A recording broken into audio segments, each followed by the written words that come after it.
KPBS On Demand is supported by UC San Diego's Art Power, presenting cellist Joshua Roman, performing from his album Immunity, alongside music by J.S. Bach and more. Sunday, June 22nd at UC San Diego's Epstein Family Amphitheater. Reserve your tickets at artpower.ucsd.edu. Good morning. I'm Eric Anderson, in for Debbie Cruz. It's Thursday, June 23rd. Families search for missing loved ones. More on that coming up next, but first, let's do the headlines.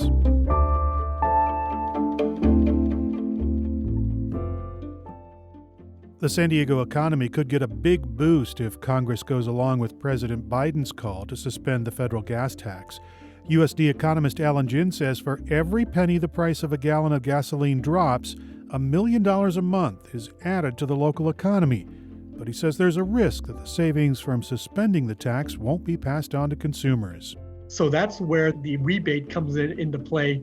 It would give all the money to consumers then in that case. Governor Gavin Newsom has proposed a $400 per car rebate, but instead, California lawmakers included a $200 per person rebate in the budget they passed last week.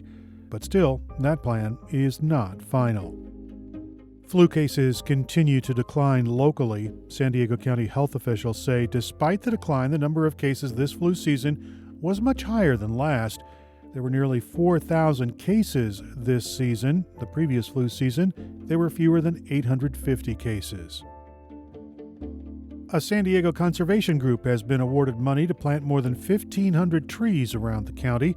Urban Corps of San Diego County will get $1.5 million to fund its Tree Corps program. It's a workforce development program that trains and places people in urban forestry careers. The trees will be planted in Vista, Imperial Beach, Escondido, San Marcos, Lemon Grove, Lakeside, and around Cesar Chavez Park. From KPBS, you're listening to San Diego News Now. Stay with me for more of the local news you need.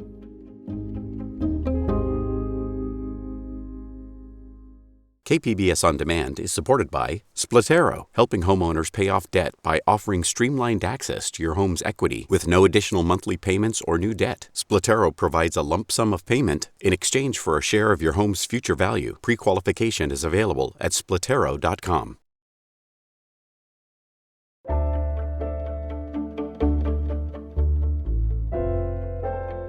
A group of parents of missing children uncovered a mass grave hidden on the eastern edge of Tijuana last week, and this isn't the first time. Parents have formed search parties because they don't trust the government to look for their missing children. KPBS border reporter Gustavo Solis has more. The stench of rotting corpses is so strong that it makes volunteers sick after just a few minutes. So parents take turns digging out the 8 bodies they found buried in a ditch. Compañeros, dejen de trabajar poquito.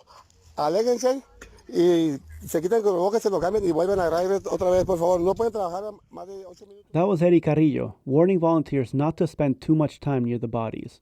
Carrillo is the founder of a collective called Todos Somos Eric Carrillo. It's made up of people who help each other find missing relatives. Carrillo named the collective after his own son, who vanished in 2018 while visiting his mother in Tijuana. Roughly 50 people joined the search party that day. Carrillo says none of them should be out there. That's the government's job.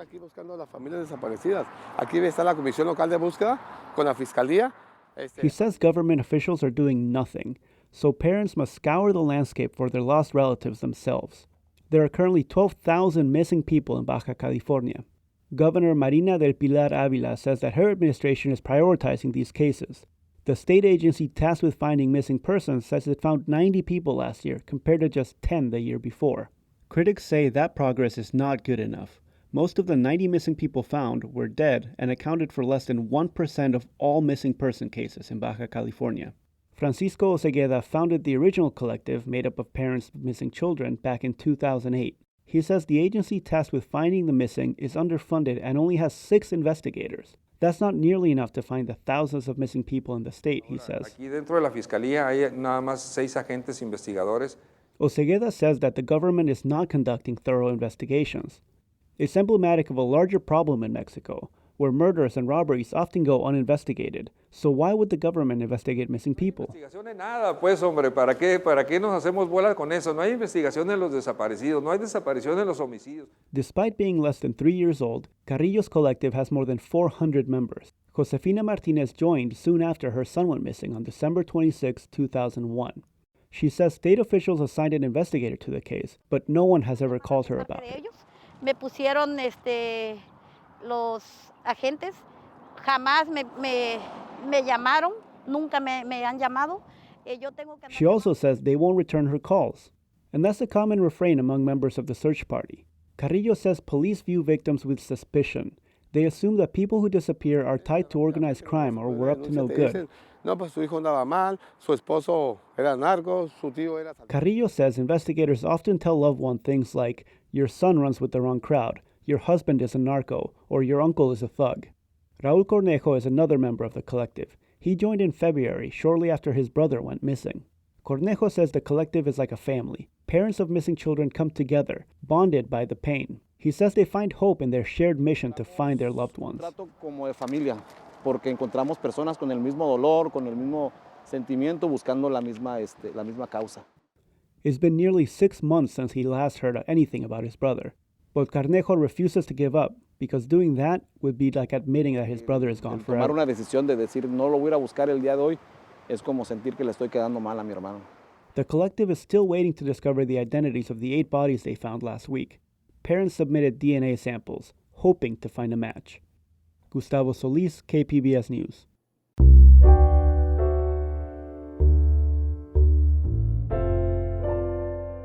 The global monkeypox outbreak is at 3,000 cases worldwide and growing, with at least 156 cases identified in the United States. KPBS health reporter Matt Hoffman says officials are tracking a few cases in San Diego County, but the overall risk remains very low. There was no indication at this time that there's community spread. County Medical Director Dr. Seema Shah says all 3 cases are tied to international travel and they're not related.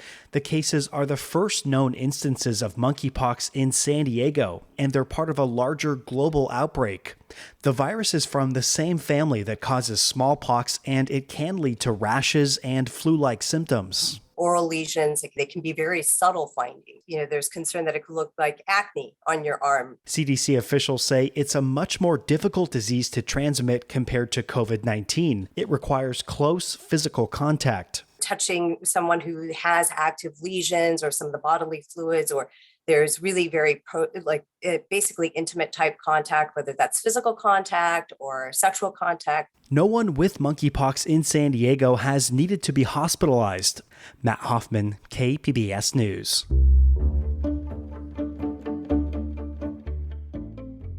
Coming up, a new museum dedicated to Chicano art. We'll have that story and more next, just after the break.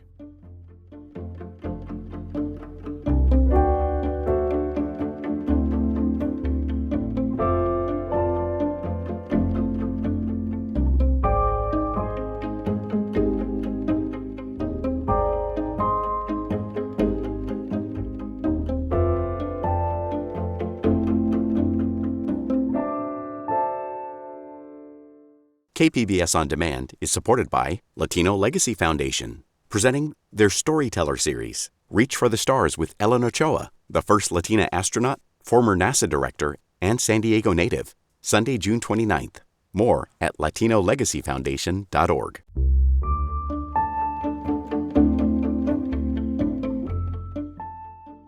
Sidewalk vending is now officially regulated in most of the city of San Diego. KPBS Speak City Heights reporter Jacob Ayer looks at the impact of the new rules. Balboa Park looks like a very different place, now that San Diego's street vending ordinance is in effect. There used to be dozens of street vendors sprawled across the park, but on Wednesday, it was difficult to find a single one. Nargis Cotton frequents the park with her family. I love the street vendors. Their elotes always the best. Every time we're here, we make sure to grab one. And the churros ladies always here.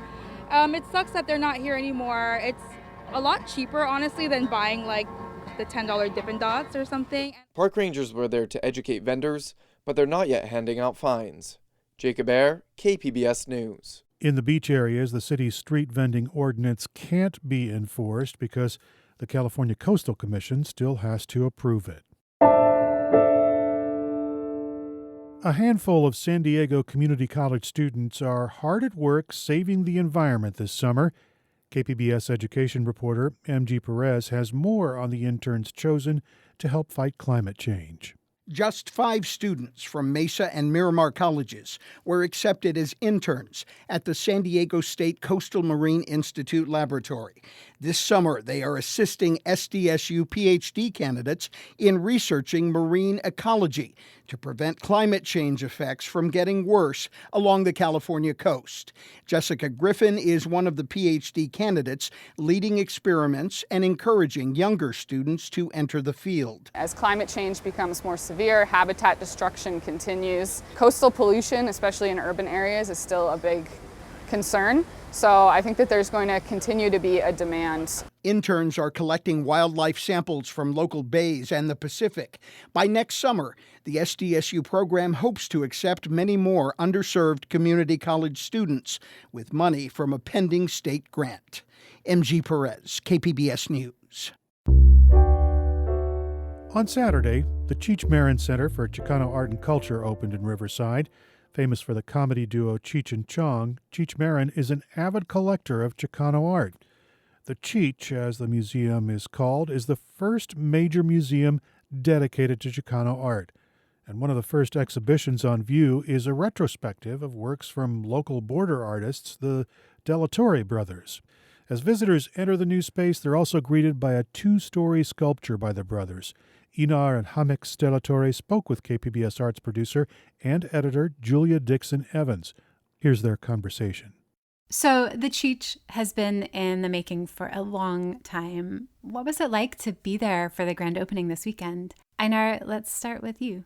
Well, it was fruition after being involved with this project for so many years. I mean, it originally got started with the National Latino Center from the Smithsonian, and then Cheech picked it up from there. So it's dovetailed, but we're thrilled. And how about you, Hamex? Well, it's a pretty gigantic honor for us to be the first exhibition for the Cheech Museum, a brand new museum, and a brand new wing of the Smithsonian too. So it's a double-edged effort here that brought this to fruition, and we feel very, very honored. Can you talk about your work that is currently featured in the Cheech? Well, it's almost 30 years of retrospective that has taken a long time to compile. So we've been really busy this year. Some old installations that we have not installed in a decade.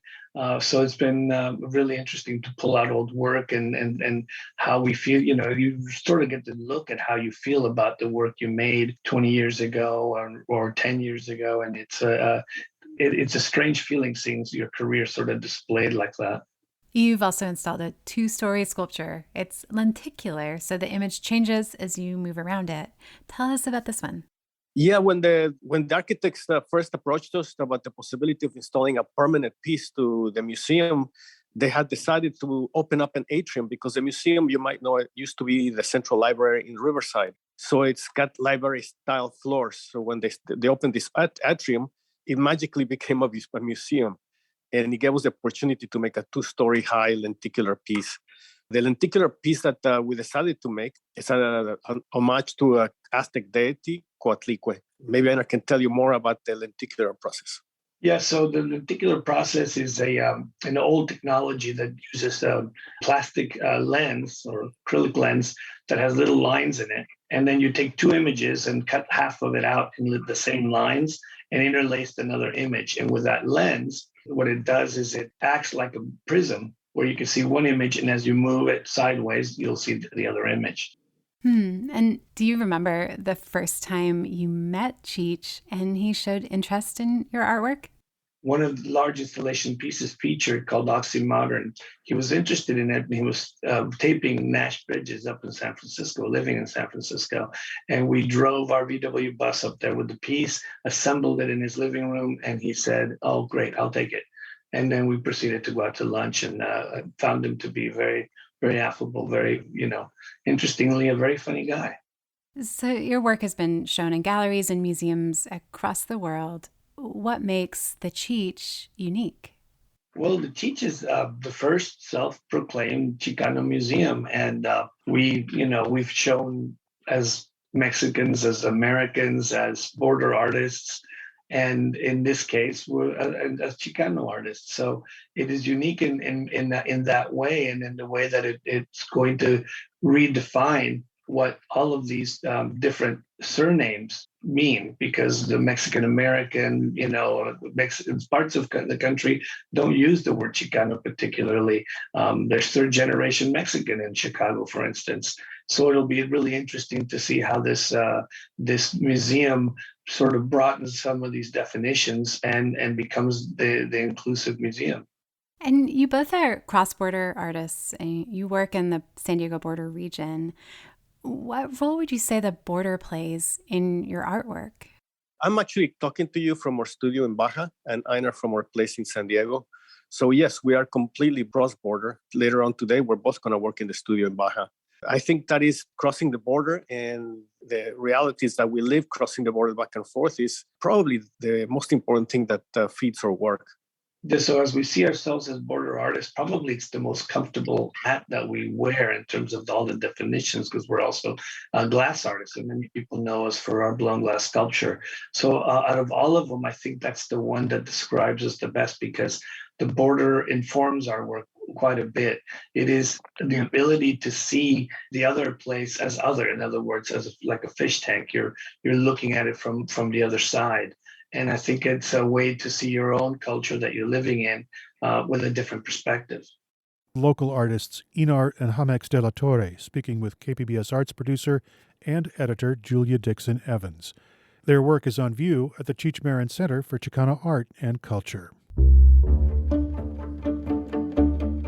That's it for the podcast today. As always, you can find more San Diego news online at kpbs.org. I'm Eric Anderson. Debbie Cruz will be back tomorrow. Thanks for listening, and have a great day.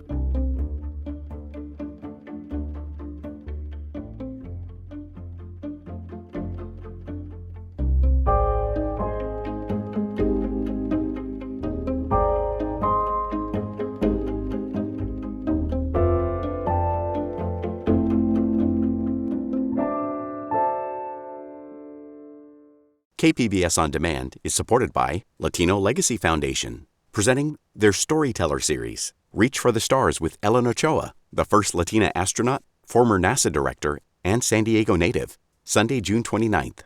More at latinolegacyfoundation.org.